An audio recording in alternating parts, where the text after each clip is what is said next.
Hello praise the lord. प्रभु यीशु मसीह के मधुर नाम में आप सभी को प्रेमी सलाम। आइए हम कुछ वचनों के द्वारा बातचीत करेंगे। विशेष करके आपका भला और आपका विकास चाहने के लिए हम लगातार कोशिश के ऊपर कोशिश करते चले जा रहे हैं। आत्मिक जीवन में उन्नति पाने के लिए आपको और मुझे जीवन में आगे क्या करना होगा? आपको चाल चलन का सुधारा कर लेना चाहिए, उसकी रक्षा करना चाहिए। जैसे कि आप और मैं रोड के ऊपर जाते हैं तो आप अपनी गाड़ी के अंदर बराबर ब्रेक संभाल कर चले जाते हैं। और आपको ये कहना चाहता हूं कि आपको ठोकर नहीं लगना चाहिए, ये सोचकर आप अपनी गाड़ी का ब्रेक अच्छी रीति से संभाल लेते हैं। आपको बताना चाहता हूं, अगर रोड के ऊपर अगर खड्डे होंगे तो आप ब्रेक जहां वहां दबाएंगे, क्योंकि आपको कुछ हानि ना पहुंचे। उसी प्रकार से अगर आपको आगे बढ़ना है प्रभु यीशु मसीह में, तो आपको चाल चलन सुधार लेना होगा।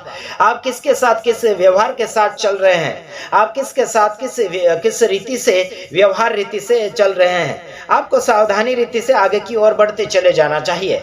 जैसे कि आपको देखने के लिए मिलेगा, जैसे नीति वचन उसका 16 का 17 में लिखा गया है कि आपको बुराई से दूर हो जाना चाहिए। जैसे कि बुराई को अपने जीवन में लेकर चलना नहीं चाहिए। अगर आप बुराई को अपने जीवन में लेकर चलते चले जा रहे हैं तो आप बुराई के साथ जीवन जी रहे हैं और उसके साथ चाल भी चल रहे हैं। आपको ये करना चाहिए कि अगर आपके अंदर अच्छाइयाँ होगी तो आप अच्छाइयों के साथ चलते चले जाएंगे। आपके अंदर समझ लीजिए, मैं दुनिया भर के कई ऐसे लोगों की गलतियां होती, बुराइयां होती, उनके मन के अंदर या फिर उनके जीवन शैली से अगर बुराइयां होती तो जरूर मैं उनके बुराइयां सामने लाकर बताता हूं कि भाई आपके जीवन में ये खामियां और ये बुराइयां हैं। यही बताकर लोगों को सामने की ओर लाना चाहते, लोगों को विकास की ओर ले जाना चाहते, लोगों को आगे की ओर बढ़ाने के लिए कोशिश करते चले जा रहे हैं। आइए हम देखते हैं, कुछ वचनों के द्वारा बातचीत करेंगे। उससे पहले आपको कुछ बातें कहना चाहते हैं। वीडियो देखने से पहले या फिर वीडियो बंद करने से पहले आपको पूरा वीडियो देख लेना चाहिए। उसी में आप सबका भला और आप सभी का विकास होना चाहिए। और लगातार आपको मैं यही बोलना चाहता हूं कि आप ठोकर ना खाएं, बल्कि आगे की ओर बढ़ते चले जाए। परमेश्वर आप सभी को आशीषित करे। आइए देखते हैं, उसमें 16 का 17 वचन, नीति वचन 16 का 17 में हम लोग पढ़ने के लिए कोशिश कर रहे हैं। अपनी बाइबल के अंदर आप पढ़ लीजिएगा। बुराई से हटना सीधे लोगों के लिए राजमार्ग है। बुराई से हट जाना मेरे तमाम भाइयों बहनों अच्छे सीधे लोगों के लिए राजमार्ग बनता है। आप अगर बुराई से हट जाएंगे, बुराई से बाहर आ जाएंगे, बुराई से आप छूट जाएंगे, बुराई से रिहाई ले लेंगे, तो आपको राजमार्ग आगे की ओर मिलता चला जाएगा। लेकिन सालों और महीनों अलग अलग प्रकार के बुराइयों को सामने लाते हुए लोग अपने जीवन में जी लेते हैं, अपने जीवन में करतूते करते चले जाते हैं। आपको ये बताना चाहता हूँ कि मेरा खासियत मकसद यही होता है कि लोगों की बुराइयां बाहर निकाल कर उनको सुधारने की आवश्यकता बन चुकी है। आप क्या सोचते हैं और आप क्या मानते हैं मुझे बिल्कुल पता नहीं, बल्कि हम ये की विचार करते हैं कि आपकी बुराइयां जीवन से बाहर हट जाए और आप अच्छाइयों से भरते चले जाए। यहाँ पर लिखा, अगर बुराई से अगर हट जाते हैं, सीधे मनुष्य होते हैं वो बुराई से दूर हट जाते हैं, तो उनके लिए राजमार्ग बनता है। और यहाँ लिखा है कि जो अपने चाल चलन की चौकसी करता है ना, अपने चाल चलन की जो चौकसी करता, रखवाली करता, संभल कर चलता है, चाहे आत्मिक जीवन में हो गया या फिर सांसारिक जीवन में हो गया, जो संभल कर चलता है उसके लिए बहुत ही अच्छा होगा। आइए हम आगे की ओर बढ़ते चले जाएंगे। उसमें देखते हैं, अगर वो चाल चलन में अच्छा चल रहा है तो वह आगे लिखा है कि वह अपने प्राण की भी रक्षा करता है। अगर अच्छी चाल चलता चला जाएगा तो वो अपने प्राण की भी रक्षा करेगा, मतलब खून की रक्षा करेगा, जीवन की रक्षा करेगा।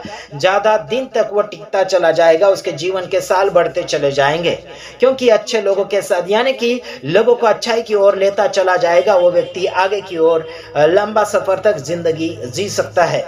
हालांकि खून भी उसका अनरीति से नहीं बहेगा। आज संसार भर में काटाकुटी मसीह लोगों के ऊपर हो रहा है, या फिर अन्य लोगों के ऊपर भी हमला के ऊपर हमला होता चला जा रहा है। इसका कारण क्या है? सही जीवन नहीं जीने के कारण ऐसा सब कुछ हो रहा है और वचन भी पूरा होता चला जा रहा है। आपको ये कहना चाहता हूँ कि भारत देश के होंगे या फिर विदेश के लोग होंगे, मसीह वचन के अनुसार मरेंगे तो मारे जाएंगे, मरेंगे भी और मारे भी जाएंगे। कुछ लोग अपने आप में ही मर जाएंगे, कुछ बीमार होकर मर जाएंगे, कुछ महामारी में मर जाएंगे, कुछ लोग अपने ही मजबूरी के कारण मरते चले जा रहे हैं। मैं आपको ये बताना चाहता हूँ कि अपने जीवन की, यानी कि अपने चाल चलन की रखवाली कर लेना चाहिए, उसकी रक्षा कर लेना चाहिए, ताकि वो आगे जाकर ठोकर ना खाए।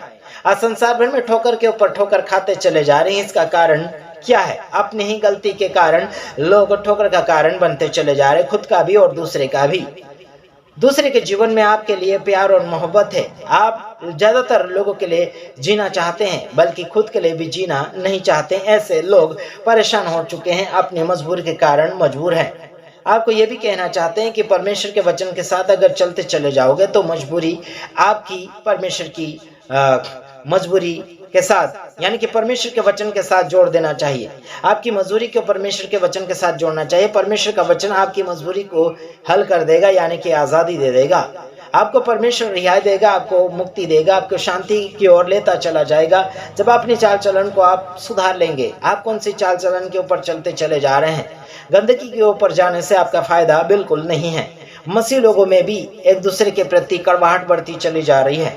मसीह लोगों के एक दूसरे के प्रति कड़वाहट छाई हुई, बुराई छाई हुई है, बुराई ठूस ठूस के भरी हुई है इंसान के जीवन में। आपको यही कहना चाहता हूं कि बुराई से आप दूर रहिए और आगे की ओर बढ़ते चले जाइए। मैं लोगों को यही बताता हूं कि आपकी जो गलतियां हैं वो दिखा कर बाहर निकाल दीजिएगा। जैसे मैं लोगों की गलतियां लाता हूं सामने और लोग कहते हैं कि हमारी बुराइयां करते हैं। आपकी बुराइयां हम नहीं कर रहे, जो आपके अंदर बुराई भरी है उसको बाहर निकालना चाहते हैं, ताकि आपके अंदर यीशु मसीह रहे और आप सक्सेसफुल होते चले जाए। हर कामयाबी में आपकी विजयता होना चाहिए। ठीक है मेरे तमाम भाइयों बहनों, परमेश्वर आप सबको आशीषित करना चाहता, लेकिन आप खुद आशीषित नहीं होना चाहते। उसमें हमारी खामी नहीं है और आपकी खामी मिलती चली जा रही, क्योंकि वचन के अनुसार चलना आपको अच्छा नहीं लगता, बिल्कुल गंदा लग रहा है। परमेश्वर के वचन के खिलाफ आप मोड़ते चले जा रहे। जैसे आदम और हवा ने अपने हिसाब से खाना खा लिया, यानी कि फल खा लिया था, फिर परमेश्वर ने उनको वाटिका के अंदर रहना नहीं देना चाहा, उनको बाहर निकाल दिया गया। बाहर निकालने के बावजूद भी 930 साल तक आदम जिया पाप के अंदर। फिर भी मेरे तमाम भाइयों बहनों, पाप के अंदर इतना जीवन है, पाप के अंदर इतना दम है, तो जीवन के अंदर कितना दम होगा? इतना दम होगा कि वो अमर काल का जीवन मिलता चला जाएगा, वो अनंत काल का जीवन होगा, उसमें कोई मरने की तारीख नहीं होगी। अनंत जीवन जब इंसान को मिल जाता है तो मरने की तारीख बिल्कुल नहीं आती है। लेकिन जो मरणहार शरीर में रहता है वो मरणहार शरीर में जरूर मरेगा, आत्मा नहीं मरेगी। शरीर मर जाएगा, उसको डब्बे में या फिर पेटी में या फिर खड्डे में या फिर आग में डाल देंगे। लेकिन आपके अंदर, मेरे अंदर जो आत्मा है वो परमेश्वर की ओर से आत्मा मिला गया है, वो परमेश्वर के पास चला जाएगा। लेकिन आपको एक बात बताना चाहता हूं, जब तक इंसान का न्याय नहीं होता है तब तक इंसान नहीं तो स्वर्ग जाएगा और नहीं नरक जाएगा, सुखलोक नहीं तो फिर अधोलोक जाएगा। इसके अलावा कोई भी स्टेशन इसे नहीं मिलता है। एक बार मेरे पास बातें पहुंची कि इंसान सपने में आता, ये आता वो आता है ना, त्योहारों के ऊपर आता, ऐसे बोलते। मैं ये कहना चाहता हूं, इंसान को एक बार मरना है, उसके बाद उसका न्याय होना जरूरी है। उसके बाद में उसको स्टेशन मिल जाएगा नरक, नहीं तो फिर क्या स्वर्ग मिलेगा। अभी तक किसी व्यक्ति को ना ही तो स्वर्ग जाने का इजाजत मिला है और ना ही नरक जाने का इजाजत मिला है। आपको ये बताना चाहता, काफी लोग बोलते हैं कि हम दर्शन करके आए स्वर्ग नरक का। ये सब झूठे हैं और इनको इजाजत नहीं दी गई स्वर्ग नरक घूमने का। कोई चिड़ियाघर नहीं है, कोई गार्डन मत समझ लेना कि वहां पर घूमने के लिए आपको छुट्टी मिलेगी या फिर इजाजत मिलेगा, ऐसा बिल्कुल नहीं है। तो ठीक है, यही बात कहना चाहता हूँ कि अपनी चाल चलन को संभाल लीजिए और बुराइयों से दूर रहिए। बुराई को अपने जीवन में बिल्कुल ना रखें, नहीं तो मैं आ चुका हूँ, सबकी बुराइयां बाहर निकालता हूँ और उनको सबक सिखाने के लिए कोशिश करता हूँ, ताकि आगे की ओर जाकर वो ठोकर ना खाए। गॉड ब्लेस यू, प्रभु आप सबको आशीष करें, आमीन।